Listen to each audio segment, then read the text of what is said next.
सब तो पहला एक लेटेस्ट डिवेलपमेंट हुई है, मैं तो समझ रहा कि मशरक वस्ता जी बहुत वड्डी डिवेलपमेंट है जी हमास ने अपनी सियासी कमेटी जोड़ा है वो तहलील की और वो कह रहे हैं कि जी असी छोड़ रहे हैं और उन्होंने टैक्नोक्रेटिक जी कमेटी वो सपुर्द करने की गल की है।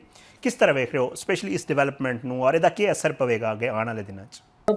इस ਡਿਵੈਲਪਮੈਂਟ ਨੂੰ ਵੇਖੋ ਇਹਦੇ ਤੇ ਹੈਰਾਨੀ ਹੈ ਵੀ ਤੇ ਨਹੀਂ ਵੀ ਕਿਉਂਕਿ ਗਜ਼ਾ जी ਜਦੋਂ ਪੀਸ ਬੋਰਡ ਬਣਿਆ ਸੀ ਤੇ ਉਦੋਂ ਵੀ ਇਹ ਗੱਲ ਹੋਈ ਸੀ ਕਿ ਹਮਾਸ ਜਿਹੜੇ ਨੇ ਉਹ ਡਿਸਾਰਮ ਹੋ ਜਾਣਦੇ ਆ। ਬਹੁਤ ਵੱਡਾ ਤੇ ਪਹਿਲਾ ਸਵਾਲ ਸੀ ਜਿਹਦੇ ਵਿੱਚ ਹਮਾਸ ਨੇ ਆਖਿਆ ਸੀ ਕਿ ਅਸੀਂ ਡਿਸਾਰਮ ਹੋ ਜਾਾਂਗੇ ਲੇਕਿਨ ਅਸੀਂ ਸਾਡੇ ਜਿਹੜੇ ठीक है। ਸਾਨੂੰ ਗਾਰੰਟੀਜ਼ ਚਾਹੀਦੀਆਂ ਨੇ, ਫਿਰ ਸਾਨੂੰ ਸੇਫ ਪੈਸੇਜ ਚਾਹੀਦਾ ਹੈ, ਸਾਨੂੰ ਇਸ ਗੱਲ ਦੀ ਗਾਰੰਟੀ ਚਾਹੀਦੀ ਹੈ ਕਿ ਇਹ ਗਜ਼ਾ ਦੇ ਅੰਦਰ ਜਿਹੜਾ ਹੈ ਫਿਰ ਉਹਦੇ ਬਾਅਦ ਲਾਅ ਐਂਡ ਆਰਡਰ ਕਿਵੇਂ ਕੰਟਰੋਲ ਕੀਤਾ ਜਾਵੇਗਾ, ਫਿਰ ਇਜ਼ਰਾਈਲ ਨੂੰ ਕਿਵੇਂ ਰੋਕਿਆ ਜਾਏਗਾ ਤੇ ਬਹੁਤ ਸਾਰੀਆਂ ਗੱਲਾਂ ਸਨ ਜਿਹੜੇ ਉਸ ਵਕਤ ਉਹਨਾਂ ਦੀਆਂ जी ਰਿਜ਼ਰਵੇਸ਼ਨ ਸਨ। ਤੇ ਇਹ ਚੀਜ਼ ਜਿਹੜੀ ਸੀ ਫਿਰ ਇਸੇ ਤਰ੍ਹਾਂ ਰਹਿ ਗਈ। ਉਹਦੇ ਬਾਅਦ ਫਿਰ ਹੋਰ ਦੁਨੀਆ ਦੇ ਉੱਤੇ ਇੰਨੇ सही। ਜ਼ਿਆਦਾ ਜਿਹੜੀਆਂ ਨੇ ਉਹ ਡਿਵੈਲਪਮੈਂਟ ਹੋਣੀਆਂ ਸ਼ੁਰੂ ਹੋ ਜਾਂਦੀਆਂ ਨੇ ਕਿ ਗਜ਼ਾ ਦਾ ਜੈਨੋਸਾਈਡ ਚੱਲਦਾ ਹੈ ਪਿਆ ਥੋੜਾ ਸਲੋ ਮੋਸ਼ਨ ਤੇ ਵੇ, ਲੇਕਿਨ ਉਸੇ ਤਰ੍ਹਾਂ ਚੱਲਦਾ ਹੈ ਪਿਆ। ਹਮਾਸ ਜਿਹੜੇ ਨੇ ਉਹ ਉਸੇ ਤਰ੍ਹਾਂ ਜਿਹੜੇ ਨੇ ਜਿੰਨਾ ਬੈਰੀਅਰ ਕ੍ਰੀਏਟ ਕਰ ਸਕਦੇ ਨੇ ਉਹ ਕਰਦੇ ਨੇ ਪਏ। ਲੇਕਿਨ ਫਿਰ ਉਹਦੇ ਬਾਅਦ ਸਾਨੂੰ ਇਹ ਖਬਰ ਲੱਭਦੀ ਹੈ ਕਿ ਜਿਹੜਾ ਨੈਸ਼ਨਲ ਕਮੇਟੀ ਹੈ ਆਫ ਐਡਮਿਨਿਸਟ੍ਰੇਸ਼ਨ ਆਫ ਗਜ਼ਾ NCAG ਨਾਂ ਦੀ ਇੱਕ ਕਮੇਟੀ ਬਣਾਈ ਗਈ ਹੈ।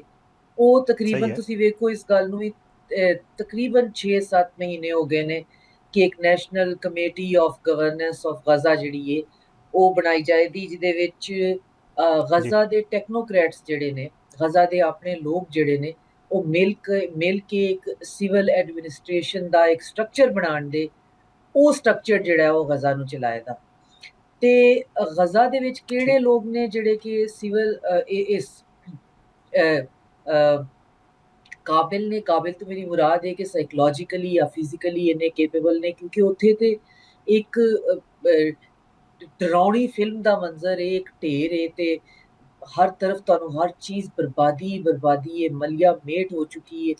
ਕੋਈ ਉਹਦੇ ਸਾਈਡਸ ਦੇ ਉੱਤੇ ਕੋਈ ਕੈਂਪਿੰਗ ਹੈ, ਕੈਂਪਿੰਗ ਵੀ ਅਵੇਲੇਬਲ ਨਹੀਂ, ਖੁੱਲੇ सही। ਅਸਮਾਨ ਤਲੇ ਲੋਕ ਜਿਸ ਤਰ੍ਹਾਂ ਜਿਸ ਹਾਲਤ 'ਚ ਰਹਿੰਦੇ ਨੇ ਪਏ। ਲੇਕਿਨ ਫਿਰ ਹੁਣ ਸੁਣਨ 'ਚ ਆਇਆ ਹੈ, ਹੁਣ ਤੁਸੀਂ ਵੀ ਜਿਵੇਂ ਖਬਰ ਦੱਸਦੇ ਹੋ ਪਏ ਕਿ ਇਹ ਜਿਹੜੀ ਗਜ਼ਾ ਦੀ ਗਵਰਨੈਂਸ ਦੀ ਜਿਹੜੀ ਕਮੇਟੀ ਹੈ ਉਹ ਤਸ਼ਕੀਲ ਪਾ ਚੁੱਕੀ ਹੈ। ਐਸੇ ਲੋਕ ਜਿਹੜੇ ਨੇ ਦਸਤਿਆਬ ਨੇ ਜਿਹੜੇ ਗਜ਼ਾ ਨੂੰ ਲੈ ਕੇ ਚੱਲ ਸਕਦੇ ਨੇ। ਹਮਾਸ ਜਿਹੜਾ ਇੱਕ ਪੋਲੀਟੀਕਲ ਜ਼ਾਹਿਰ ਪਾਰਟੀ ਸੀ, ਉਹਦਾ ਬਹੁਤ ਵੱਡਾ ਇਲੈਕਟੋਰਲ ਮੈਂਡੇਟ ਸੀ ਗਜ਼ਾ ਦੇ ਵਿੱਚ, ਗਜ਼ਾ ਦੇ ਲੋਕਾਂ ਨੇ ਉਹਨਾਂ ਨੂੰ ਇਲੈਕਟ ਕੀਤਾ ਸੀ, ਇਸ ਵਜ੍ਹਾ ਨਾਲ ਉਹਨਾਂ ਦੀ ਗਵਰਨਮੈਂਟ ਸੀ। ਉਹਦੇ ਇਲਾਵਾ ਵੀ ਗਜ਼ਾ ਦੇ ਵਿੱਚ ਹੋਰ ਵੀ ਫਰੈਕਸ਼ਨਸ ਹੈ ਨੇ, ਹੋਰ ਵੀ ਪੋਲੀਟੀਕਲ ਪਾਰਟੀਜ਼ ਹੈ ਨੇ। ਲੇਕਿਨ ਇੱਕ ठीक। ਉਹਨਾਂ ਦੀ ਉਸ ਵਕਤ ਇਹ ਵੀ ਸੀ ਕਿ ਗਜ਼ਾ ਦੇ ਲੋਕ ਜਿਹੜੇ ਨੇ ਉਹ ਮਹਿਮੂਦ ਅਬਾਸ ਜਾਂ PLO ਨੂੰ ਤੇ ਬਿਲਕੁਲ ਟਰਸਟ ਨਹੀਂ ਕਰਦੇ ਤੇ ਉਹ ਆਪਣਾ ਜਿਹੜਾ ਵੈਸਟ ਬੈਂਕ ਦੇ ਉੱਤੇ ਜਿਹੜਾ ਗਵਰਨੈਂਸ ਦਾ ਸਿਸਟਮ ਹੈ ਅੰਡਰ ਦਾ जी umbrella of Palestinian liberation authority, ਉਹ ਉਹਦੇ ਤੇ ਬਿਲਕੁਲ ਟਰਸਟ ਨਹੀਂ ਕਰਦੇ ਤੇ ਬਿਲਕੁਲ ਵਜ੍ਹਾ ਇਹ ਨਹੀਂ ਟਰਸਟ ਕਰਦੇ। ਅਸੀਂ ਵੇਖੀਏ ਵੀ ਅਗਰ ਜੋ ਕੁਝ ਉੱਥੇ ਹੁੰਦਾ ਹੈ ਪਿਆ ਵੈਸਟ ਬੈਂਕ ਤੇ, ਉੱਥੇ ਵੀ ਲੋਕਾਂ ਦੀ ਇਸੇ ਤਰ੍ਹਾਂ ਉਹਨਾਂ ਨੂੰ ਘਰੋਂ ਚੋਂ ਕੱਢ ਦਿੱਤਾ ਜਾਂਦਾ ਤੇ ਮਹਿਮੂਦ ਅਬਾਸ ਨੂੰ ਦੇ ਕੋਲ ਕੋਈ ਇਖਤਿਆਰ ਨਹੀਂ। ਉਹ ਜਿੰਨਾ ਟੈਰੀਟਰੀ ਨੂੰ ਇਹ जी जी ਫਲਸਤੀਨੀ ਇਲਾਕਾ ਆਉਂਦੇ ਨੇ ਉਹਦੇ ਵਿੱਚ ਵੀ law and order Israel control ਕਰਦਾ ਹੈ। ਉਹਦੇ ਚਾਰੋਂ जी ਤਰਫ ਉਹਨੂੰ ਕਾਰਡਨ ਆਫ ਕੀਤਾ ਵੇ, ਬਾਹਰ ਨਿਕਲਣ ਵਾਸਤੇ ਵੀ ਇਜਾਜ਼ਤ ਤੁਹਾਨੂੰ ਇਜ਼ਰਾਈਲ ਦੀ ਚਾਹੀਦੀ ਹੁੰਦੀ ਹੈ, ਇਜ਼ਰਾਈਲ ਦਾ ਕਾਨੂੰਨ ਚੱਲਦਾ ਹੈ, ਇਜ਼ਰਾਈਲ ਦੀਆਂ ਅਦਾਲਤਾਂ ਨੇ। ਬਸ ਪਤਾ ਨਹੀਂ ਮਹਿਮੂਦ ਅਬਾਸ ਕਿਸ ਕਿਸਮ ਦੀ ਕੀ ਸਮਝੌਤਾ ਕਰਕੇ ਬੈਠੇ ਨੇ, ਉਹਦੇ ਤਾਨੇ ਬਾਨੇ ਸਾਡੇ ਕੋਲ ਇੰਨਾ ਟਾਈਮ ਨਹੀਂ ਹੋਵੇਗਾ। ਉਹ ठीक है। ਯਾਸਰ ਅਰਫਾਤ ਤੇ ਓਸਲੋ ਅਕੋਰਡ ਨਾਲ ਜਾ ਕੇ ਮਿਲਦੇ ਨੇ। ਲੇਕਿਨ ਅਸੀਂ ਵਾਪਿਸ ਆਉਂਦੇ ਹਾਂ ਉਸ ਖਬਰ ਦੀ ਤਰਫ ਕਿ ਹੁਣ ਹਮਾਸ ਨੇ ਡਿਸਾਈਡ ਕੀਤਾ ਹੈ ਕਿ ਉਹ ਆਪਣਾ ਜਿਹੜਾ ਪੋਲੀਟੀਕਲ ਉਹਨਾਂ ਦਾ ਰੋਲ ਹੈ ਉਹਨੂੰ ਡਿਸੋਲਵ ਪੇ ਕਰਦੇ ਨੇ, ਬਲਕਿ ਉਹਨਾਂ ਨੇ ਕਰ ਦਿੱਤਾ ਹੈ, ਲੇਕਿਨ ਉਹ ਡਿਸਾਰਮ ਨਹੀਂ ਕਰਦੇ ਪਏ। जी ਇਹਦੇ ਵਾਸਤੇ ਸਾਨੂੰ ਥੋੜਾ ਜਿਹਾ ਫਿਰ ਇਹ ਵੇਖਣਾ ਪਵੇਗਾ ਕਿ ਇਹਨਾਂ ਦੇ ਇਸ ਐਕਸ਼ਨ ਨੂੰ ਬੈਕ ਕਿਨੇ ਕੀਤਾ ਹੋਵੇ, ਕੌਣ ਬੈਕ ਪਿਆ ਕਰਦਾ ਵੇ ਉਹਨਾਂ ਦਾ ਐਕਸ਼ਨ, सही। ਕੀ ਕੋਈ ਗਰੰਟਰ ਮੌਜੂਦ ਹੈ, ਕੀ ਉਹਨਾਂ ਦਾ ਇਹ ਐਕਸ਼ਨ ਜਿਹੜਾ ਹੈ ਇਹ ਬੋਰਡ ਆਫ ਪੀਸ ਦੇ ਤਨਾਜ਼ਰ 'ਚ ਹੀ ਸਮਝਣਾ ਚਾਹੀਦਾ ਹੈ ਜਾਂ ਕੋਈ ਹੋਰ ਕਿਸੇ ਇੰਡੀਵਿਜੂਅਲਿਸਟਿਕ ਐਕਸ਼ਨ ਦੇ ਉੱਤੇ ਵੇ, ਕਿਉਂਕਿ ਇਜ਼ਰਾਈਲ ਤੇ ਬਿਲਕੁਲ ਇਸ ਗੱਲ ਦੇ ਉੱਤੇ ਆਮਾਦਾ ਨਹੀਂ ਕਿ ਉਹ ਗਜ਼ਾ ਦੇ ਉੱਤੇ ਕੰਟਰੋਲ ਛੱਡ ਦੇਗਾ। ਉਹ ਤੇ ਰੀਸੈਂਟਲੀ ਪੇ ਆਉਂਦੇ ਨੇ ਜੀ ਗਜ਼ਾ ਸਾਡੇ 70% ਸਾਡੇ ਕੰਟਰੋਲ 'ਚ ਤੇ ਉਹਨਾਂ ਦੇ ਸਾਹਮਣੇ ਜਿਹੜੀ ਉਹਨਾਂ ਦੀ ਪਬਲਿਕ ਹੈ, ਮੇਰਾ ਖਿਆਲ ਹੈ ਨੇਤਨਯਾਹੂ ਨੇ ਗੱਲ ਕੀਤੀ ਹੈ, ਨਫਤਾਲੀ ਬੈਨਤ ਨੇ सही है। ਕਿ 70% ਨਹੀਂ ਉਹਨਾਂ ਦੀ ਪਬਲਿਕ ਕਹਿ ਰਹੀ ਸੀ ਸਾਨੂੰ 100% ਚਾਹੀਦਾ। ਤੇ ਉਹ ਇੱਕ ਅਪਾਰਟਾਈਡ ਜੈਨੋਸਾਈਡਲ ਮੈਨੀਅਕ ਕਿਸਮ ਦਾ ਇੱਕ ਗਰੁੱਪ ਆਫ ਪੀਪਲ ਜਿਹੜੇ ਕਿ ਜੀ ਇੰਡੀਜਨਸ ਉਹ ਉੱਥੇ ਦੇ ਜ਼ਮੀਨ ਦੇ ਵੀ ਨਹੀਂ, ਸਾਰੇ ਈਸਟਰਨ ਯੂਰਪ ਤੇ ਜਿਹੜਾ ਹੈ ਖਾਸ ਤੌਰ ਤੇ ਯੂਕਰੇਨ ਪੋਲੈਂਡ ਦੇ ਇੱਥੇ ਦੇ ਰਹਿਣ ਵਾਲੇ ਆ ਚਿੱਟੇ ਯੂਰਪੀਅਨਸ ਨੇ, ਕਨਵਰਟਡ ਜਿਨ੍ਹਾਂ ਨੂੰ ਠੀਕ ਸਫਰਾਦੀ ਅਸ਼ਕਨਾਜ਼ੀ ਜਿਊ ਵੀ ਆਉਂਦੇ ਨੇ।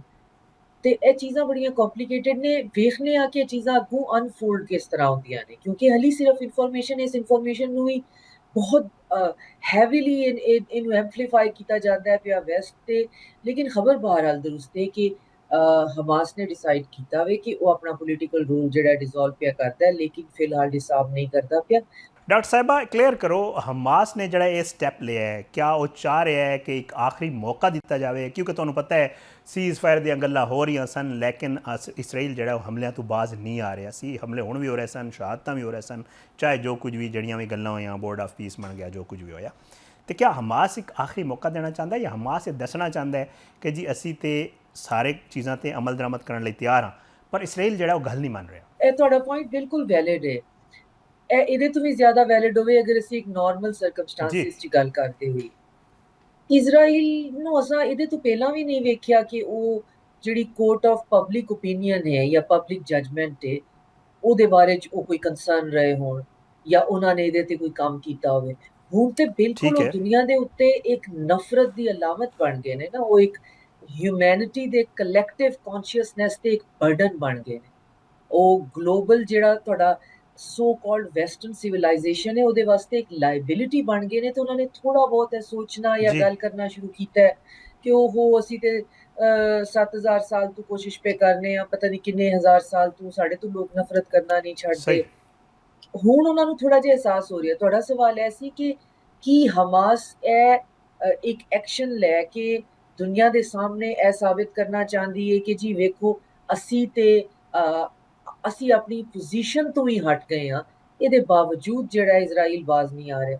ਮੇਰਾ ਨਹੀਂ ਖਿਆਲ ਇਜ਼ਰਾਈਲ ਨੂੰ ਇਸ ਚੀਜ਼ ਤੇ ਕੋਈ ਫਰਕ ਪੈਂਦਾ ਹੈ ਕਿ ਕਿਹੜਾ ਆਪਣੀ ਪੋਜੀਸ਼ਨ ਤੇ ਹੈ ਵੇ ਜਾਂ ਕਿਹੜਾ ਨਹੀਂ। ਇਜ਼ਰਾਈਲ ਨੂੰ ਫਰਕ ਪੈਂਦਾ ਹੈ, ਇੱਕੋ ਹੀ ਗੱਲ ਹੈ। ਪਾਗਲ ਜਿਹੜਾ ਹੁੰਦਾ ਹੈ, ਸਹੀ ਹੈ ਪਾਗਲ ਕੁੱਤੇ ਦਾ ਇੱਕੋ ਇਲਾਜ ਹੁੰਦਾ ਹੈ, ਜਾਂ ਤੇ ਫਿਰ ਉਹਨੂੰ ਤੁਸੀਂ ਖਤਮ ਕਰਨਾ ਹੁੰਦਾ ਹੈ, ਮਾਰਨਾ ਹੁੰਦਾ ਹੈ, ਜਾਂ ਕਿਰੇ ਉਹਨੂੰ ਡਕਣਾ ਹੁੰਦਾ ਹੈ। ਉਹਦੇ ਕੋਲ ਤੁਸੀਂ ਇਸ ਕਿਸਮ ਦੀ ਉਮੀਦ ਦੀ, ਲਿਹਾਜ਼ਾ ਮੈਨੂੰ ਤੁਹਾਡੀ ਇਹ ਬਹੁਤ ਸਾਰੇ ਲੋਕ ਇਹ ਗੱਲ ਕਰ ਜੀ ਰਹੇ ਨੇ। ਇਹ ਇਜ਼ਰਾਈਲ ਰੋਕ ਸਕਦਾ ਹੈ ਜਾਂ ਤੇ ਉਹਨੂੰ ਅਮਰੀਕਾ ਆਖੇ ਕਿ ਅਸਾਂ ਹੱਥ ਚੁੱਕ ਲਿਆ ਤੇ ਹੁਣ ਤੂੰ ਆਪਣੇ ਆਪ ਤੇ ਵੇ, ਇੱਕ ਤੇ ਇੱਕ ਤਰੀਕਾ ਹੈ ਵੇ, ਜਾਂ ਫਿਰ ਕਰੀਬ ਦੀਆਂ ਜਿਹੜੀਆਂ ਗਲਫ ਕੰਟਰੀਜ਼ ਨੇ ਬੇਤਾਸ਼ਾ ਜਿਨ੍ਹਾਂ ਕੋਲ ਠੀਕ ਪੈਸਾ ਹੈ ਉਹਨਾਂ ਦੇ ਜ਼ਮੀਰ ਨੂੰ ਥੋੜਾ ਜਿਹਾ ਕੋਈ ਬੰਦਾ ਕਿਰੋਂ ਕੋਈ ਧੱਕਾ ਲਾਵੇ ਤੇ ਉਹ ਉੱਠ ਖਲੋਣ ਤੇ ਹਰ ਤਰ੍ਹਾਂ ਦੇ ਜਿਹੜੇ ਟ੍ਰੇਡ ਰਿਲੇਸ਼ਨਸ ਨੇ ਤੇ ਡਿਪਲੋਮੈਟਿਕ ਰਿਲੇਸ਼ਨਸ ਨੇ ਉਹ ਜਾਂ ਫਿਰ ਚੜ ਦੌੜਨ, ਜਿਵੇਂ ਈਰਾਨ ਦੇ ਵਿੱਚ ਕੈਪੈਸਿਟੀ ਹੈ ਕਿ ਬਕਾਇਦਾ ਫੁੱਲ ਫਲੈਜ ਅਟੈਕ ਕਰ ਦੇਣ। ਵਰਨਾ ਇਹਦੇ ਦੇ ਫਰਕ ਨਹੀਂ ਪੈਂਦਾ। ਮੈਨੂੰ ਇਹਦੇ ਤਾਨੇ ਬਾਨੇ ਜਿਹੜੇ ਨੇ ਉਹ ਚਾਈਨਾ ਦੇ ਵਿੱਚ ਹੋਣ ਵਾਲੀ ਪਿਛਲੇ ਸਾਲ ਆਲ ਪਾਰਟੀਜ਼ ਇੱਕ ਕਾਨਫਰੰਸ ਦੇ ਨਾਲ ਮਿਲਦੇ ਨੇ। ਸਹੀ ਚਾਈਨਾ ਨੇ ਅਰੇਂਜ ਕੀਤਾ ਸੀ ਫਲਸਤੀਨ ਦੇ तमाम ਪੋਲੀਟੀਕਲ ਫ੍ਰੈਕਸ਼ਨਸ ਇਨਕਲੂਡਿੰਗ ਜਿਹੜਾ ਵੈਸਟ ਬੈਂਕ ਤੇ ਗਜ਼ਾ, ਤੇ ਉਥੋਂ ਉਹਨਾਂ ਨੂੰ ਬੁਲਾ ਕੇ ਉਹਨਾਂ ਦੀ ਇੱਕ ਕਾਨਫਰੰਸ ਕਰਵਾਈ ਸੀ।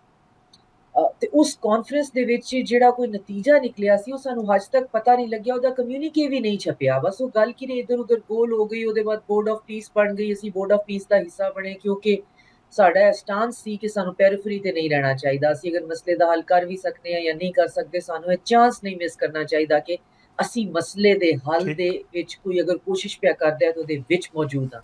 ਯਾਨੀ ਮਤਲਬ ਅਗਰ ਚਿੱਕੜ ਹੈ ਤੇ ਚਿੱਕੜ ਦੇ ਵਿੱਚ ਅਸੀਂ ਗੋਡੇ ਗੋਡੇ ਮੌਜੂਦ ਹਾਂ, ਕੰਢੇ ਤੇ ਨਹੀਂ ਖਲੋਣਾ। ਫਿਰ ਉਦੋਂ ਵੀ ਸਾਡੀ ਐਸਟੈਬਲਿਸ਼ਮੈਂਟ ਨੂੰ ਹੀ ਪਤਾ ਸੀ ਕਿ ਅਸੀਂ ਕਿਸ ਚੀਜ਼ ਨੂੰ ਸਾਈਨ ਅਪ ਪੇ ਕਰਨੇ ਆ, ਲੇਕਿਨ ਅਸਾਂ ਚੂਜ਼ ਕੀਤਾ ਕਿ ਜੀ ਅਸੀਂ ਬਿਲਕੁਲ ਜਿਹੜਾ ਨਾ ਐਜਿਸ ਤੇ ਖਲੋ ਕੇ ਤਮਾਸ਼ਾ ਫਿਰ ਨਹੀਂ ਵੇਖਾਂਗੇ, ਫਿਰ ਵੇਖਨੇ ਆ ਅੰਦਰ ਕੀ ਪਿਆ ਹੁੰਦਾ ਹੈ। Doctor Sahib, board of piece ਜਿਹੜਾ ਹੈ ਉਹਦਾ ਵੀ ਸਟੇਟਮੈਂਟ ਜਿਹੜਾ ਹੈ ਤੁਸੀਂ ਵੀ ਸੁਣਿਆ ਹੋਗਾ, ਕਹਿ ਰਹੇ ਨੇ ਕਿ ਜੀ ਹਥਿਆਰ ਦਾ ਕੰਟਰੋਲ ਜਿਹੜਾ ਉਹ ਇਹਨਾਂ ਕੋਲ ਹੀ ਹੋਣਾ ਚਾਹੀਦਾ ਹੈ, ਜਿਹੜੀ ਟੈਕਨੋਕ੍ਰੈਟਿਕ ਕਮੇਟੀ ਹੈ। ਬਟ ਹਮਾਸ ਦਾ ਸਾਨੂੰ ਸਟੇਟਮੈਂਟ ਸੁਣਨ ਨੂੰ ਮਿਲਿਆ, ਉਹ ਕਹਿੰਦੇ ਕਿ ਜੀ ਅਸੀਂ ਠੀਕ ਹੈ, ਉਹ ਸਿਆਸੀ ਕਮੇਟੀ ਤੇ ਤਹਿਲੀਲ ਕਰ ਦਿੱਤੀ, ਹਥਿਆਰ ਨਹੀਂ ਛੱਡਾਂਗੇ ਔਰ ਹਥਿਆਰ ਸਾਡੇ ਕੋਲ ਨੇ, ਅਸੀਂ ਮੁਸੱਲਾ ਰਵਾਂਗੇ। ਤੇ ਫਿਰ ਇਹ ਮਾਮਲਾ ਕਿਹੜੇ ਪਾਸੇ ਜਾਂਦਾ ਹੋਇਆ ਨਜ਼ਰ ਆ ਰਿਹਾ ਤੁਹਾਨੂੰ? ਬਿਲਕੁਲ ਤੁਸੀਂ ਆਪ ਹੀ ਆਪਣੇ ਸਵਾਲ ਦਾ ਜਵਾਬ ਵੀ ਦੇ ਦਿੱਤਾ ਹੈ ਕਿ ਅਗਰ ਉਹ ਸਿਰਫ ਪੋਲੀਟੀਕਲੀ ਤੇ ਪੋਲੀਟੀਕਲ, ਉੱਥੇ ਕਿਹੜਾ ਕੋਈ ਇਲੈਕਸ਼ਨ ਤੇ ਹੁੰਦੇ ਜੀ ਨੇ, ਉੱਥੇ ਬੰਦੇ ਮਰਦੇ ਨੇ ਪਏ, ਖਾਣ ਵਾਸਤੇ ਕਿਸੇ ਕੋਲ ਹੈ ਕੁਛ ਨਹੀਂ, ਪੀਣ ਦਾ ਪਾਣੀ ਕੋਈ ਨਹੀਂ, ਕੋਈ ਦਵਾਈ ਕੋਈ ਨਹੀਂ, ਮਲਬੇ ਥੱਲੇ ਲਾਸ਼ਾਂ ਦੱਬੀਆਂ ਨੇ। ਲੋਕ ਇਸ ਉਹਦੇ ਵਿੱਚ ਨੇ ਕਿ ਅਸੀਂ ਕਿਸੇ ਤਰ੍ਹਾਂ ਸਾਨੂੰ ਕੋਈ ਲਾਸ਼ ਹੀ ਕੱਢਣ 'ਚ ਹੈਲਪ ਕਰ ਦੇਵੇ, ਸਾਨੂੰ ਕੋਈ ਕਲੋਜ਼ਰ ਲੱਭ ਜੇ। ਉੱਥੇ ਤੇ ਕਿਆਮਤ ਦਾ ਸਮਾਂ, ਠੀਕ ਹੈ ਉੱਥੇ ਅਗਰ ਤੁਹਾਨੂੰ ਤੁਸੀਂ ਜੋ ਵੇਖਦੇ ਹੋ 1 to 10 ਦੇ ਸਕੇਲ ਤੇ, ਉਹ ਜਿਹੜੇ ਵੇਖ ਕੇ ਆਏ ਨੇ, ਜਿਨ੍ਹਾਂ ਨੇ ਇੱਕ ਦਫਾ ਉਸ ਚੀਜ਼ ਨੂੰ ਦੇਖ ਲਿਆ, ਉਹ ਕਹਿੰਦੇ ਨੇ ਤੁਸੀਂ ਗੁਮਾਨ ਹੀ ਨਹੀਂ ਕਰ ਸਕਦੇ ਆਪਣੇ ਦਿਮਾਗ 'ਚ। ਅਗਰ ਤੁਸੀਂ ਡਰਾਉਣੀ ਤਰੀਨ ਫਿਲਮ ਜਿਹੜੀ ਕੋਈ ਤੁਸੀਂ ਵੇਖੀ ਹੈ ਨਾ, ਅਪੋਕਲਿਪਸ ਦੀ, ਜੀ ਦੁਨੀਆ ਦੇ ਤਬਾਹ ਬਰਬਾਦ ਹੋਣ ਦੀ, ਉਹਨੂੰ ਵੀ ਤੁਸੀਂ 10 ਨਾਲ ਤੁਸੀਂ ਮਲਟੀਪਲਾਈ ਕਰ ਲਓ ਤੇ ਉਹ ਉੱਥੇ ਹਾਲਾਤ ਨੇ। ਉਹਨਾਂ ਹਾਲਾਤ ਦੇ ਵਿੱਚ ਉੱਥੇ ਸਹੀ ਪੋਲਿਟਿਕਸ ਕੀ ਚੱਲਦੀ ਵੀ ਹੈ ਕੀ ਨਹੀਂ ਚੱਲਦੀ ਵੀ, ਇਹਦੇ ਨਾਲ ਗਜ਼ਾ ਦੇ ਲੋਕਾਂ ਨੂੰ ਕੋਈ ਫਰਕ ਨਹੀਂ ਪੈਂਦਾ। ਗਜ਼ਾ ਦੇ ਲੋਕਾਂ ਨੂੰ ਫਰਕ ਪੈਂਦਾ ਉਹਨਾਂ ਨੂੰ ਬਚਾ ਕੌਣ ਸਕਦਾ ਹੈ। ਤੇ ਹਮਾਸ ਜਿਹੜਾ ਵੇ ਉਹਨਾਂ ਨੂੰ ਇਸ ਬਰਬਰੀਅਤ ਤੋਂ ਤੇ ਨਹੀਂ ਬਚਾ ਸਕਿਆ। ਹਮਾਸ ਇਸ ਚੀਜ਼ ਨੂੰ ਡਿਟਰ ਜ਼ਰੂਰ ਕਰਦਾ ਰਿਹਾ ਕਿ ਜੀ ਗਜ਼ਾ ਦੇ ਅੰਦਰ ਐਂਟਰ ਹੋਣ ਤੋਂ, ਲੇਕਿਨ ਬੰਬਾਰਡਮੈਂਟ ਤੋਂ ਤੇ ਨਹੀਂ ਉਹਨਾਂ ਕੋਲ, ਕਿਉਂਕਿ ਉਹ ਇੱਕ ਰੈਗੂਲਰ ਫੋਰਸ ਤੇ ਨਹੀਂ। ਤੁਸੀਂ ਬਿਲਕੁਲ, ਤੁਹਾਡਾ ਸਵਾਲ ਜਿਹੜਾ ਤੁਸੀਂ ਬਿਲਕੁਲ ਹੈ ਉਸੇ ਤਰ੍ਹਾਂ ਇਸ਼ਾਰਾ ਕਰ ਦਿੱਤਾ ਕਿ ਉਹਦੇ ਪੋਲੀਟੀਕਲ, ਇਹ ਹੀ ਮੈਂ ਸੋਚ ਰਹੀ ਹਾਂ ਕਿ ਉਹਦੇ ਪੋਲੀਟੀਕਲ ਸਹੀ ਹੈ ਰੋਲ ਨੂੰ ਡਿਸੋਲਵ ਕਰਨ ਤੇ ਗਜ਼ਾ ਦੇ ਭੁੱਖੇ ਮਰਦੇ ਲੋਕਾਂ ਦੀ ਸਿਹਤ ਤੇ ਕੀ ਫਰਕ ਪਵੇਗਾ? ਕੋਈ ਫਰਕ ਨਹੀਂ ਪਵੇਗਾ। ਇਹਦਾ ਮਤਲਬ ਹੈ ਕਿ ਸਾਨੂੰ ਕੁਝ ਘੰਟੇ, ਕੁਝ ਦਿਨ ਜੀ ਇਸ ਚੀਜ਼ ਦੇ ਉੱਤੇ ਹਲੀ ਬੈਕ ਸਟਾਪ ਲਾਣਾ ਪਵੇਗਾ। ਇਹਦੇ ਵਿੱਚੋਂ ਗੱਲਾਂ ਨਿਕਲਣ ਦੀਆਂ ਸਾਨੂੰ ਸਭ ਤੋਂ ਪਹਿਲਾਂ ਨਜ਼ਰ ਰੱਖਣੀ ਚਾਹੀਦੀ ਹੈ ਕਿ ਟੈਕਨੀਕਲੀ ਇਸ ਡਿਸੀਜਨ ਦੇ ਪਿੱਛੇ ਕਿਹਦੀ ਸਪੋਰਟ ਹੈ, ਕਿਹੜਾ ਗਰੁੱਪ ਹੈ, ਯਾਨੀ ਗਲੋਬਲ ਸਾਊਥ ਹੈ ਜਾਂ ਗਲੋਬਲ ਨਾਰਥ ਹੈ। ਠੀਕ ਜਿਹੜਾ ਟੈਕਨੋਕ੍ਰੈਟਿਕ ਜਿਹੜੀ ਗਵਰਨੈਂਸ ਦੀ ਬਾਡੀ ਬਣੀ ਹੈ, ਉਹ ਜਿਹੜਾ ਅਲੀ ਸ਼ਦਾਬ ਨਾਂ ਦਾ ਬੰਦਾ ਹੈ, ਉਹ ਬਹੁਤ ਸ਼ੇਡੀ ਜਿਹਾ ਕਰੈਕਟਰ ਹੈ। ਗਜ਼ਾ 'ਚ ਰਹਿੰਦਾ ਵੀ ਨਹੀਂ। ਗਜ਼ਾ ਦੇ ਵਿੱਚ ਤਕਰੀਬਨ ਕੋਈ 7 ਤੋਂ 8 ਪੋਲੀਟੀਕਲ ਫਰੈਕਸ਼ਨਸ ਨੇ, ਡਿਫਰੈਂਟ ਪੋਲੀਟੀਕਲ ਪਾਰਟੀਆਂ ਨੇ, ਰੈਜ਼ਿਸਟੈਂਸ ਮੂਵਮੈਂਟਸ ਨੇ। ਉਹਨਾਂ ਵਿੱਚ ਕਦੀ ਵੀ ਹਿੱਸਾ ਨਹੀਂ ਰਿਹਾ। ਉਹ ਬੰਦਾ ਕੌਣ ਹੈ? ਉਹ ਇਹ ਟੈਕਨੋਕ੍ਰੈਟਿਕ ਟੀਮ ਕਿੱਥੋਂ ਵੀ ਬਣਦੀ ਹੈ, ਕਿੰਨੇ ਬਣਵਾਈ ਹੈ? ਸਹੀ ਤੇ ਫਿਰ ਅਗਰ ਇਹਦੇ ਪਿੱਛੇ ਉਹੀ ਵੈਸਟ ਹੈ, ਮਹਿਮੂਦ ਅਬਾਸ ਵਾਂਗੂ ਤੇ PLO ਵਾਂਗੂ, ਜਾਂ ਗਲਫ ਦੇ ਕੰਟਰੀਜ਼ ਨੇ, ਕਤਰ, ਕੁਵੈਤ ਤੇ UAE ਨੇ, ਤੇ ਫਿਰ ਤੇ ਗਜ਼ਾ ਦੇ ਲੋਕ ਉੱਥੇ ਦੇ ਉੱਥੇ ਹੀ ਖਲੋਤੇ। ਤੇ ਅਗਰ ਇਹਦੇ ਪਿੱਛੇ ਚਾਈਨਾ, ਗਲੋਬਲ ਸਾਊਥ ਤੇ ਅਸੀਂ ਆ ਕਿਸੇ ਨਾ ਕਿਸੇ ਤਰੀਕੇ ਨਾਲ, ਤੇ ਫਿਰ ਇਹਦੇ ਵਿੱਚੋਂ ਕੋਈ ਨਾ ਕੋਈ ਐਸੀ ਗੱਲ ਨਿਕਲ ਸਕਦੀ ਹੈ ਜਿਹੜੀ ਕਿ ਹਲੀ ਸਾਨੂੰ ਨਜ਼ਰ ਨਹੀਂ ਆ ਰਹੀ। ਅਸੀਂ ਇਸ ਵਕਤ ਕਿਓਟਿਕ ਇਸ ਵਾਸਤੇ ਹਾਂ, ਜਾਂ ਸਾਡੇ ਕੋਲ ਕੋਈ ਹਤਮੀ ਜਵਾਬ ਇਸ ਵਾਸਤੇ ਨਹੀਂ। ਮੈਂ ਤੇ ਐਜ਼ ਐਨ ਐਨਾਲਿਸਟ ਇਸ ਗੱਲ ਨੂੰ ਪੂਰੀ ਤਰ੍ਹਾਂ ਹਮੇਸ਼ਾ ਓਨੈਸਟਲੀ ਤਸਲੀਮ ਕੀਤਾ ਹੈ ਕਿ ਜ਼ਰੂਰੀ ਨਹੀਂ ਹੁੰਦਾ ਕਿ ਤੁਹਾਡੇ ਕੋਲ ਹਰ ਵਕਤ ਹਰ ਚੀਜ਼ ਦਾ ਹੀ ਜਵਾਬ ਹੋਵੇ, ਕਿਉਂਕਿ ਤੁਸੀਂ ਜ਼ਾਹਿਰ ਹੈ ਤੁਸੀਂ ਕੋਈ ਕ੍ਰਿਸਟਲ ਬੋਲ ਠੀਕ ਤੇ ਨਹੀਂ ਲੈ ਕੇ ਬੈਠੇ ਹੋ। ਸਾਨੂੰ ਥੋੜਾ ਜਿਹਾ ਇੰਤਜ਼ਾਰ ਕਰਨਾ ਪਵੇਗਾ। ਇਹ ਸਾਰੀ ਚੀਜ਼ ਸਾਨੂੰ ਪਤਾ ਵੀ ਹੈ, ਬੋਰਡ ਆਫ ਪੀਸ ਦੇ ਨਾਲ ਹੀ ਡਿਸਾਈਡ ਹੋ ਗਿਆ ਸੀ ਕਿ ਮਰਹਲਾਵਾਰ ਜੀ ਗਜ਼ਾ ਵਿੱਚ ਕੀ ਹੋਣੇ। ਮਰਹਲਾਵਾਰ ਤੇ ਗਜ਼ਾ ਦੇ ਵਿੱਚ ਅਮਾਰਾਤੀ ਕੋਰੀਡੋਰ ਵੀ ਬਣਦਾ ਸੀ, ਵੀ ਅਸੀਂ ਡਿਸਕਸ ਵੀ ਕੀਤਾ ਸੀ ਇੱਕ ਪ੍ਰੋਗਰਾਮ 'ਚ ਕਿ ਜੀ ਜੀ ਐਮੀਰੇਟਸ ਦੇ ਹੈਲਪ ਦੇ ਨਾਲ ਉੱਥੇ ਮਲਟੀਪਲੈਕਸ ਬਿਲਡਿੰਗਸ ਬਣਨ ਦੀਆਂ ਅੱਧੇ ਹਿੱਸੇ ਤੇ ਜਿਹੜੇ ਲੋਕ ਰਾਜ਼ੀ ਹੋ ਜਾਣਦੇ ਉਸ ਇਲੈਕਟ੍ਰਿਕ ਮਾਡਰਨ ਪ੍ਰਿਜ਼ਨ 'ਚ ਰਹਿਣ ਵਾਸਤੇ, ਉਹਨਾਂ ਨੂੰ ਆਖਿਆ ਜਾਏਗਾ ਕਿ ਤੁਸੀਂ digital currency, digital biometrics, digital identification ਵਾਲੇ ਇਹਨਾਂ ਫਲੈਟਸ ਵਿੱਚ ਆ ਕੇ ਰਹਿ ਲਵੋ, ਕਿ ਉਹਦੇ ਬਾਅਦ ਫਿਰ ਤੁਹਾਡੀ ਆਪਣੀ ਆਜ਼ਾਦੀ ਫਲਸਤੀਨ ਵਗੈਰਾ ਤੇ ਭੁੱਲ ਜਾਓ। ਅੱਛਾ ਡਾਕਟਰ ਸਾਹਿਬਾ, ਮੁਜ਼ਾਹਮਤੀ ਗਰੁੱਪਾਂ ਦਾ ਵੀ ਮਾਮਲਾ ਹੈ। ਈਰਾਨ ਕਹਿ ਰਿਹਾ ਹੈ ਕਿ ਉਹ ਮੁਜ਼ਾਹਮਤੀ ਗਰੁੱਪਾਂ ਦੀ ਜਿਹੜੀ ਸਪੋਰਟ ਹੈ ਉਹ ਨਹੀਂ ਛੱਡੇਗਾ, ਔਰ ਉਹ ਹਮਾਸ ਦੇ ਨਾਲ ਵੀ ਜ਼ਾਹਿਰ ਗੱਲ ਹੈ, ਔਰ ਹਿਜ਼ਬੁੱਲਾ ਦੇ ਨਾਲ ਵੀ, ਔਰ ਬਾਕੀ ਜਿਤਨੇ ਵੀ। ਤੇ ਫਿਰ ਇਹ ਮਾਮਲਾ ਬੋਰਡ ਆਫ ਪੀਸ ਵਾਲਾ, ਔਰ ਫਿਰ ਮੁਜ਼ਾਹਮਤੀ ਗਰੁੱਪਾਂ ਦੀ ਮੌਜੂਦਗੀ ਔਰ ਈਰਾਨ ਦੀ ਸਪੋਰਟ, ਫਿਰ ਕੀ ਇੱਕ ਅਸਰ ਪੈ ਰਿਹਾ ਹੈ ਇਸ ਸਾਰੇ ਮਾਮਲੇ ਤੇ? ਬੋਰਡ ਆਫ ਪੀਸ ਕਿਸ ਤਰ੍ਹਾਂ ਕੰਮ ਕਰੇਗਾ, ਜਿਹੜੀ ਕਮੇਟੀ ਹੈ ਉਹਦੇ ਤੇ ਕੀ ਅਸਰ ਪਵੇਗਾ ਇਸ ਸਾਰੇ ਮਾਮਲੇ ਦਾ? ਫਿਰ ਵੇਖੋ, ਇਹ ਜਿਹੜਾ ਨੋ ਵਾਰ ਨੋ ਪੀਸ ਵਾਲੀ ਸਿਚੁਏਸ਼ਨ ਚੱਲਦੀ ਰਹੇਗੀ, ਕਿਉਂਕਿ ਜਨਰਲ ਕਾਸਿਮ ਸੁਲੇਮਾਨੀ ਜੀ ਨੇ ਈਰਾਨ ਵਾਸਤੇ ਇੱਕ ਵਿਜ਼ਨ ਵੇਖਿਆ ਸੀ ਕਿ ਈਰਾਨ ਨੂੰ ਇਨਸੂਲੇਟ ਕੀਤਾ ਜਾ ਸਕਦਾ ਹੈ ਇਸ ਰੀਜਨ ਦੇ ਵਿੱਚ ਜਿਹੜੀਆਂ ਰੈਜ਼ਿਸਟੈਂਸ ਮੂਵਮੈਂਟ ਆਰਗੈਨਿਕਲੀ ਆਲਰੇਡੀ ਮੌਜੂਦ ਨੇ। ਇਹ ਨਹੀਂ ਕਿ ਰੈਜ਼ਿਸਟੈਂਸ ਮੂਵਮੈਂਟ ਕ੍ਰੀਏਟ ਕੀਤੀਆਂ ਜਾਣ ਲੋਕਾਂ ਦੂਸਰੇ ਠੀਕ ਹੈ ਮੁਲਕਾਂ ਵਿੱਚ ਜਾ ਕੇ, ਤੇ ਜਿਹੜੀਆਂ ਆਲਰੇਡੀ ਕ੍ਰੀਏਟਡ ਨੇ, ਯਾਨੀ ਉਹਨਾਂ ਦਾ ਆਪਣਾ ਵੀ ਵਜੂਦ ਇੱਕ ਬਕਾਇਦਾ ਇੱਕ ਮਕਸਦ ਰੱਖਦਾ ਵੇ। ਜਿਵੇਂ ਅੰਸਾਰੁੱਲਾ ਵੇ, ਉਹਨਾਂ ਨੇ ਯਮਨ ਦੇ ਵਿੱਚ ਜੋ ਕੁਝ ਉਹਨਾਂ ਨਾਲ ਹੁੰਦਾ ਹੈ ਪਿਆ, ਉਹਨਾਂ ਦੀ ਆਪਣੀ ਰੈਜ਼ਿਸਟੈਂਸ ਵੀ ਹੈ ਵੇ। ਹਿਜ਼ਬੁੱਲਾ ਦੀ ਆਪਣੀ ਰੈਜ਼ਿਸਟੈਂਸ ਵੀ ਹੈ ਵੇ, ਉਹ ਸਿਰਫ ਪ੍ਰੌਕਸੀ ਨਹੀਂ ਈਰਾਨ ਦੀ। ਜੀ ਹਮਾਸ ਦੀ ਆਪਣੀ ਰੈਜ਼ਿਸਟੈਂਸ ਵੀ ਹੈ ਵੇ। ਇਹ ਚੀਜ਼ ਲੋਕ ਮਿਸ ਕਰ ਜਾਂਦੇ ਨੇ, ਉਹ ਸਮਝਦੇ ਨੇ ਸ਼ਾਇਦ ਹੈ ਹਮ ਸਾਰੇ ਦੇ ਸਾਰੇ ਈਰਾਨ ਦੇ ਪਪੇਟਸ ਨੇ।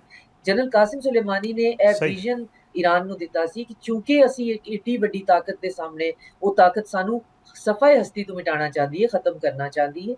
ਸਾਨੂੰ ਆਪਣੇ ਆਪ ਨੂੰ ਇਨਸੂਲੇਟ ਕਰਨ ਵਾਸਤੇ ਜਿੰਨੀਆਂ ਵੀ ਇਹ ਮਜ਼ਾਹਮਤੀ ਜਿਹੜੀਆਂ ਗਰੁੱਪਸ ਨੇ, ਜਿਨ੍ਹਾਂ ਦੀ ਆਪਣੀ ਆਪਣੀ ਮਜ਼ਾਹਮਤ ਹੈ, ਸਾਨੂੰ ਇਹਨਾਂ ਦੀ ਮਜ਼ਾਹਮਤ 'ਚ ਸਪੋਰਟ ਕਰਨਾ ਚਾਹੀਦਾ ਹੈ।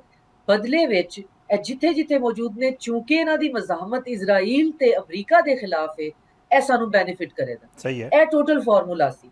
ਮਜ਼ਾਹਮਤ ਹੈ ਆਪਣੀ ਕਰਨ ਦੇ, ਲੇਕਿਨ ਚੂੰਕਿ ਉੱਥੇ ਵੀ ਇਹਨਾਂ ਦਾ ਦੁਸ਼ਮਣ ਇਜ਼ਰਾਈਲ ਤੇ ਅਮਰੀਕਾ ਵੇ, ਤੇ ਉਹ ਮਜ਼ਾਹਮਤ ਜਿਹੜੀ ਉਹ ਸਾਨੂੰ ਬੈਨੀਫਿਟ ਕਰੇਗੀ, ਕਿਉਂ ਅਮਰੀਕਾ ਤੇ ਇਜ਼ਰਾਈਲ ਨੂੰ ਜੀ ਡਿਫਰੈਂਟ ਫਰੰਟ ਤੇ, ਮਲਟੀਪਲ ਫਰੰਟ ਤੇ ਇੰਗੇਜ ਕਰਕੇ। ਤੇ ਇਹ ਈਰਾਨ ਜਿਹੜਾ ਹੈ ਉਹਨਾਂ ਦਾ ਇਹਨਾਂ ਰੈਜ਼ਿਸਟੈਂਸ ਫਰੰਟਸ ਨਾਲ ਇਹ ਇੰਨਾ ਲੰਬਾ ਤੇ ਪੁਰਾਣਾ ਸਾਥ ਹੈ। ਈਰਾਨ ਤੇ ਪਬਲਿਕਲੀ ਆਂਦਾ ਪਿਆ ਕਿ ਜੀ ਇਹ ਹਿਜ਼ਬੁੱਲਾ ਜਿਹੜਾ ਹੈ, ਠੀਕ ਜਦੋਂ ਤੱਕ ਸਦਰਨ ਲੈਬਨਾਨ ਦਾ ਮਕਸਦ ਹੱਲ ਨਹੀਂ ਹੋ ਜਾਂਦਾ, ਹਿਜ਼ਬੁੱਲਾ ਦੀ ਸਪੋਰਟ ਵੀ ਨਹੀਂ ਛੱਡਾਂਦੇ ਤੇ ਹਿਜ਼ਬੁੱਲਾ ਵੀ ਡਿਸਾਰਮ ਨਹੀਂ ਹੋਵੇਗਾ। ਹਮਾਸ ਵੀ ਤੇ ਬਾਕੀ ਵੀ ਰੈਜ਼ਿਸਟੈਂਸ ਮੂਵਮੈਂਟਸ ਜਿੰਨੀਆਂ ਫਲਸਤੀਨ ਦੀਆਂ ਨੇ, ਅਸੀਂ ਉਹਨਾਂ ਦਾ ਸਾਥ ਨਹੀਂ ਛੱਡਾਂਗੇ। ਹਾਲਾਂਕਿ ਉਹ ਸੁੰਨੀ ਮੂਵਮੈਂਟਸ ਨੇ ਸਾਰੀਆਂ, ਹਮਾਸ ਵੀ ਸੁੰਨੀ ਨੇ।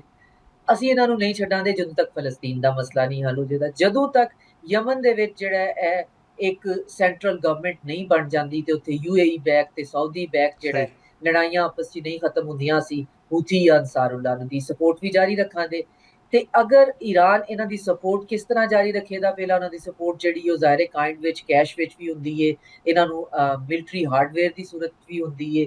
ਹੁਣ ਸੀਰੀਆ ਦੇ ਡਾਊਨਫਾਲ ਦੇ ਬਾਅਦ ਕਿਹੜੇ ਰਾਸਤੇ ਤੋਂ ਵੀ ਹੁੰਦੀ ਏ ਇਹਦਾ ਕਹਿਣਾ ਮੁਸ਼ਕਿਲ ਏ, ਕਿੰਨੀ ਹੁੰਦੀ ਏ ਵੀ ਇਹ ਵੀ ਜ਼ਾਹਿਰ ਕੁਆਂਟੀਟੀ 'ਚ ਵੀ ਫਰਕ ਪੈ ਗਿਆ ਹੋਵੇਗਾ। ਲਿਹਾਜ਼ਾ ਇਹਨਾਂ ਸਭ ਕੁਝ ਜਿੱਥੇ ਹੁੰਦਾ ਹੈ ਪਿਆ, ਉਹਦੇ ਵਿੱਚ ਇੱਕ ਰੈਜ਼ਿਸਟੈਂਸ ਮੂਵਮੈਂਟ 70 ਸਾਲ ਬਾਅਦ ਜਿਹੜਾ ਹੈ ਉਹ ਆਪਣੇ ਤਕਰੀਬਨ ਕਮ ਅਜ਼ ਕਮ ਠੀਕ 5 ਲੱਖ ਬੰਦਾ ਜਿਹੜਾ ਹੈ ਉਹ ਮਰਵਾ ਕੇ ਤੇ ਉਹ ਕਹਿੰਦਾ ਹੈ ਕਿ ਜੀ ਅਸੀਂ ਅੱਜ ਆਪਣੇ ਆਪ ਨੂੰ ਡਿਸੋਲਵ ਕਰਨੇ ਆ। ਤੇ ਇਹ ਗੱਲ ਹੈ ਜਿਹੜੀ ਸਾਨੂੰ ਸਮਝ ਨਹੀਂ ਪਈ ਹੁੰਦੀ। ਇਹ ਗੱਲ ਸਾਨੂੰ ਮੈਕਸਿਮਮ 1 ਤੋਂ 2 ਦਿਨ ਬਾਅਦ ਜਿਹੜੇ ਨੇ ਨਾ, ਸਾਡੇ ਜਿਹੜੇ ਸਨਿਫਰ ਲੋਕ ਨੇ ਜੀ ਨਾ, ਅਸੀਂ ਸੌਂਗੇ ਲੋਕ ਆ, ਅਸੀਂ ਇਹ ਜ਼ਰੂਰ ਸੌਂਗ ਲਾ ਦੇ ਕੇ ਤੇ ਤਾਨੇ ਬਾਨੇ ਕਿੱਥੋਂ ਵੇ ਨਿਕਲਦੇ ਨੇ। ਕੀ ਇਹ ਸਿਰਫ ਖਬਰ ਹੈ, ਖਬਰ ਦੇਣ ਵਾਲਾ ਕੌਣ ਹੈ? ਅਗਰ ਹਮਾਸ ਨੇ ਐਸਾ ਡਿਸਾਈਡ ਕੀਤਾ ਹੈ ਤੇ ਫਿਰ ਉਹਦੇ ਪਿੱਛੇ ਖਿਚੜੀ ਕੀ ਪੱਕਦੀ ਵੀ